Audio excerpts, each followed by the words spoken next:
You're posting the job, you're checking the job boards, you're asking all your employees if they know anybody who's good to come and work for your company, and anything you're getting back is just nothing. No applications, or worse, the wrong applications. People who can't pass a drug test, people who won't show up on Monday, people who have never touched a tool in their life. And you start to think there's nobody out there, that this is some big unsolvable industry problem. The labor pool just dried up. And look, there's some truth to that. The industry really does need 439,000 new workers plus regular hires in the next 5 years just to keep up. And roughly 57% of contractors are saying that the candidates who are applying don't have the skills or the licenses that they need. And that's a real problem. However, that's a macro problem. So here's what might frustrate you about this video. The macro shortage, that big industry looming problem that's out there, isn't the reason that you aren't able to find workers. Because the contractors who are filling their roles right now, the open positions that they have, they're competing for the exact same labor pool that you are. So what makes it different for them? The difference isn't the workers. The difference isn't the availability. The difference is what's happening on your side of the desk. And that is what we are going to fix today. Unfortunately, many of you have been told and are believing a lie. I'm going to say something that might rub you the wrong way, but stick with me. I've noticed that the construction industry likes to talk about labor shortage like it's a weather problem. Like, you know, this is just a storm that is just going to blow over and pretty soon everything's going to be hunky-dory and everybody's going to be good. But they just say things like this. Nobody wants to work anymore. These kids, they just have no work ethic. No kids wants to learn a trade anymore. Everybody just wants to go and dance on TikTok. The government needs to just fix immigration. Like, if immigration was fixed, we could just get all these Mexicans in here and they could do the work for us. The great construction workers, you know? Like, that's literally, like, that is some of the thought processes. And yes, the Associated Builders and Contractors estimates that we need 439,000 people plus new hires in the next 5 years just to keep up, just to meet demand. 28% of contractors are saying that they're affected by immigration enforcement in the last 6 months. The AGC, Associated General Contractors, says that federal underinvestment in training is a real bottleneck. So these are documented real problems that the industry is facing. But here's the trap. As soon as you accept this as the whole story, then you've given yourself an excuse. You've given yourself a way out and a reason that it's not working for you. And excuses don't put butts in seats on Monday morning or Tuesday morning or Wednesday morning or any morning. And I learned this the hard way. When I first started my business, I was a journeyman RV tech for 10 years. I was working in the RV industry. And then I switched over to the automotive industry and I was working as an automotive apprentice. And I thought the same thing. Like, I thought the problem was out there, you know, like nobody wants to work anymore. There's no techs available. There's nobody, you know, it's bigger than me. It's bigger than the shop, right? It's bigger than the shop I'm working in. Until I watched a guy I knew go from like steady work, start implementing the process I'm going to show you today. And in like 6 months, he was at we can't keep up work. Like there's way too much for us to do. And he didn't tap into a new market. In fact, he was looking at the exact same labor pool and the economy didn't make some massive shift. And I realized the gap wasn't the workers or the customers. The gap was the system that was implemented in his business to get the result that he wanted. So that's the frame for today's video. We're going to break down the 4 things that are actually stopping you from finding workers, and none of them are kids don't want to work.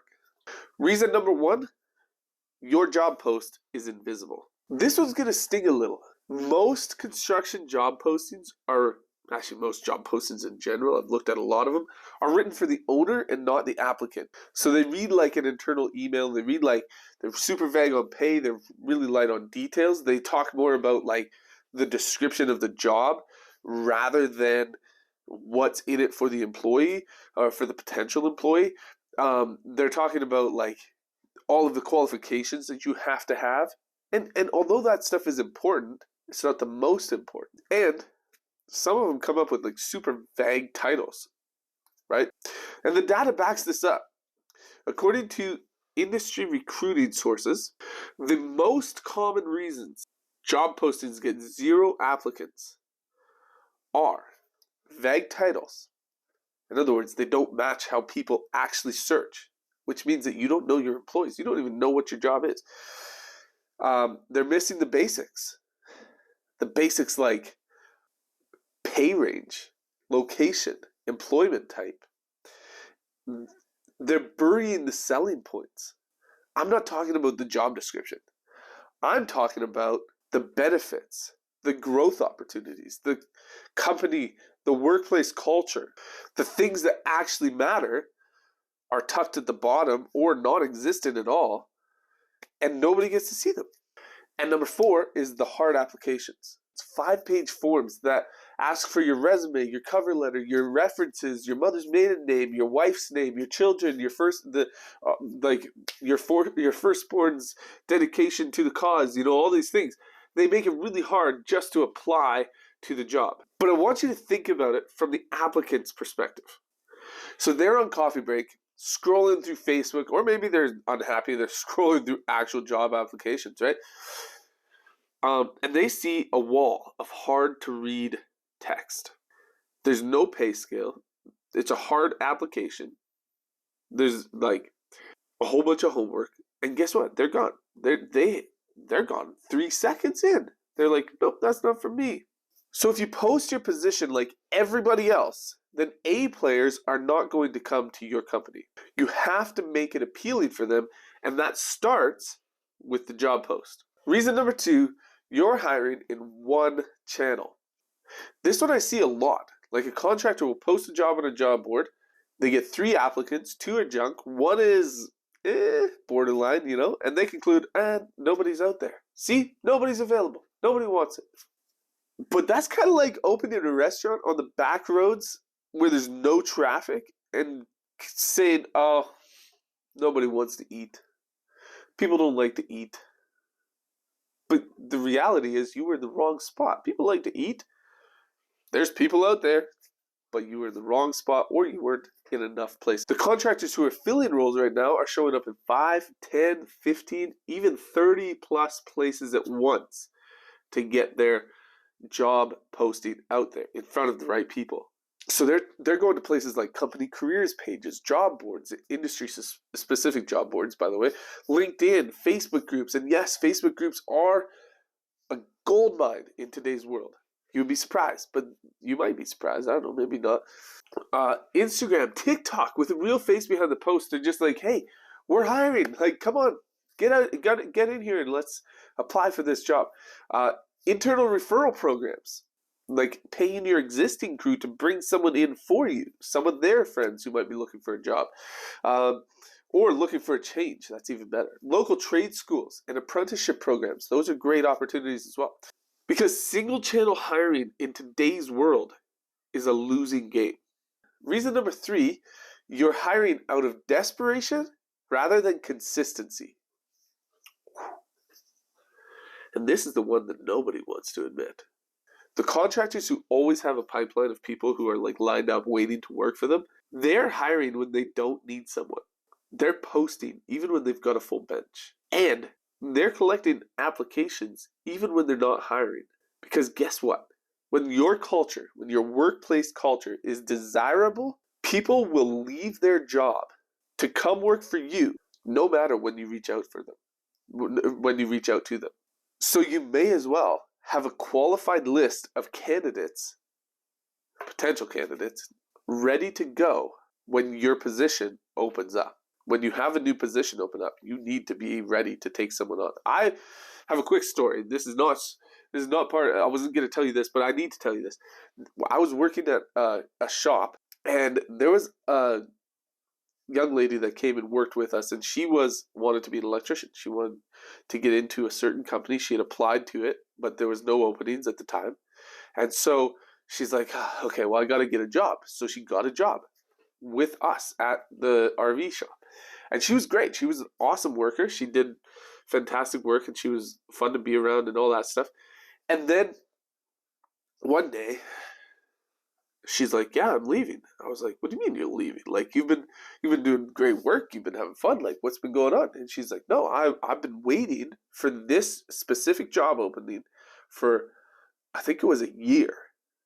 And they called her up and were like, hey, we have an opening. Do you want it? And she's like, yes, I want that opening. So she quit the job and started over there. Just like, boom, so fast, right? And I was like, oh, okay, cool. So that is an example of what people will do when your company culture or the desired job that they want is in your hands, right? So if someone's, and I've heard this story over and over again in regards to culture as well, people are on a waiting list hoping to get in because they love what they see about the company culture. And that comes into posting online frequently and keeping this up, which I'm going to talk about in just a moment. But having the presence and having the open application so that they can apply even if there's no positions available, so that when positions open up, you have that list and you can call them up and be like, hey, we have an opening. Do you want to come in for an interview? And they can be like, yeah, I want to check this out, right? And then you might find your best employees that way. But you always have a list that you can call. Because the moment that you post when you're desperate, like for example, if your lead man just quit, or you're about to lose a contract, or something else, some other catastrophe happened in your company, that energy bleeds into every aspect of what you're doing. And so your posting sounds desperate. People hear that, people see that, they're like, oh shoot, this guy's like super desperate. And oftentimes the interview and the offer that you present, all of it becomes desperate. And the right candidates smell that. The candidates smell that, and they're like, man, I don't want to work for this guy. The A players, they're like, hey, this guy, I don't know, man. Like, he seems like he doesn't have it all together. Maybe he's not the right guy for me, right? So the contractors who win treat hiring like marketing, because that's what it is. It's always on, it's always visible, and it's always collecting potential candidates. Reason number 4, you don't have a system to filter. Now, this is the one that ties everything together, and it's the one that I want to spend the second half of this video on. So let's say you fix reason number 1. Your post is sharp, clear, and captivates the reader in just a few seconds. You fix reason number 2. You're posting in as many places as possible that you know to post. And you fix reason number 3. You're posting about potential positions and company culture at least once a week, whether you need somebody or not. Now, you have 30 applications, and you do what pretty much every contractor I know does. You spend the next 2 weeks reading resumes, calling people, scheduling interviews, having conversations with guys who can't pass a drug test, can't show up, or have no business being on your crew. And you lose a week, maybe 2, maybe 3. And eventually, you just have to hire somebody, and you're exhausted, and you hire out of exhaustion, and in less than 90 days, you're posting that same job again. Oof, right? And just so you know, that's not a hiring problem. You had hires, you had people that you could hire, but that is a filtering problem. Because these people were not ready to be working at your company, and they never should have been hired in the first place, because you were meeting with people who weren't a good fit. And this is one of the most expensive leaks in your business, because replacing a worker can cost up to 20% of their annual salary for entry-level roles, and up to twice that for skilled trades. And higher level roles, it can be up to 200% of their salary. Whew, right? That's a lot of money that's going out the door to find this right person. Every bad hire isn't just a wasted paycheck. It's also like $30,000, $40,000, $50,000 or more walking out the front door. So let me tell you what flipped it for me. When I was working at the automotive shop, we were steady. Just steady. It was enough to keep the lights on. We weren't really growing. And the owner was trying to find a tech, and he was using agencies and job boards and like posting in different areas, but not really using social media or the methods that I've shared with you in this video. So then I made him an offer, and we tried something different. I started posting on Facebook and Instagram, only 2 platforms that he wasn't posting on yet, 3 times a day, every single day. And I wasn't just posting like the now hiring posts or anything like that. I had a framework. So post 1 of the day was always a job posting. Post 2 was always something that was happening in the shop. It was a project, a win, a mistake, something, a story about what was happening in our shop. And then post number 3 was always a little known fact about the industry. And I mapped it out by day of the week. Monday was a mishap. Tuesday was a win. Wednesday was the owner's story. Thursday was what the shop looked like. Friday was always customer appreciation. We give shout outs to other businesses in the city from our page. We'd tag them in it. It was awesome. And within a few months, the work that we had coming in went from like steady to overwhelming. Like we had way more work than we could handle. And we attracted the employee who was skilled, competent, and excited to come to work every day. And then this is the part that proved it to me, that the system works. Our agreement was completed, and 1 month after I stopped posting, which was, by the way, about how much work we had booked out. Like it was about a month in advance is what we were booking out at the time. And 1 month after I stopped posting, the work dried up. Like for weeks, we had nothing. See, the pipeline that I had built was the pipeline that was keeping the shop alive. Not just employees, but work coming in. Even though we were looking for an employee, we still got way more work, which was awesome.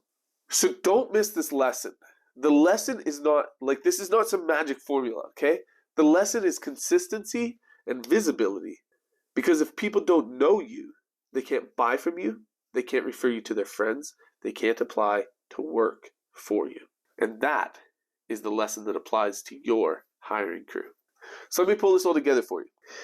If you can't find workers, the answer isn't waiting for the labor shortage to fix itself. In fact, I think that right now we're needing 439,000, but I'm guessing that it's actually going to increase in the next little while because unless people start fixing it, unless you start working in your business at a local level to start fixing it. And this is how you do it. You have to fix the 4 leaks on your side of the desk. So you fix your post, clear title, pay, location, what's in it for them, easy to apply. You fix your channels, show up everywhere your applicants are actually scrolling on a regular basis. Then you fix your consistency. You hire like a marketer consistently and predictably instead of like a firefighter. Then you fix your filter. Stop wasting weeks on bad applicants. Filter properly. And here's the part where I have to be straight with you. I can give you the framework to filter people out in this video, in a video. But the bottleneck for most contractors is not knowing what to do. In fact, they know what to do. They're like, yeah, I got this plan. I know what to do. Like I just gave you the what to do. But the problem is knowing how to actually build it. And that's why I built the complete hiring system. It's a done for you application template, not just a form, but a full step-by-step walkthrough showing you exactly how to customize it for your business, your trade, your local market. So that when someone applies, you're not just collecting a resume and hoping for the best. You're actually filtering for the things that actually matter. Can they show up? Can they pass a drug test? Can they do the work? Will they fit your crew? And it turns that mountain of bad applications into a short list of pre-qualified candidates you actually want to interview. So if you're tired of sorting through resumes and having interviews with people who were never going to work out in the first place, then you need the complete hiring system so that you never need to look at another resume again. So just go to the link in the description. You can get it for free right now. It's www.ungovernedperformance.com/the-complete-hiring-system. Dashes in between the words. And if this video hit home for you or gave you some insight, just hit subscribe. Drop a comment below telling me which of the 4 reasons is the biggest leak in your business right now. If this video brought up questions for you, put them in the comments. I read them all. And who knows, you might be the the inspiration for the next video or another video in the future. So hopefully that helped you. Hopefully you grab this system, go through it. You got it for 14 days for free, and then it's only $97 a month for the software. I'm not getting paid other than, well, I'm getting commission, but I'm not getting paid from you. You're not paying me anything. And you need the software to do this anyways. So go grab it, and I'll see you in the next one.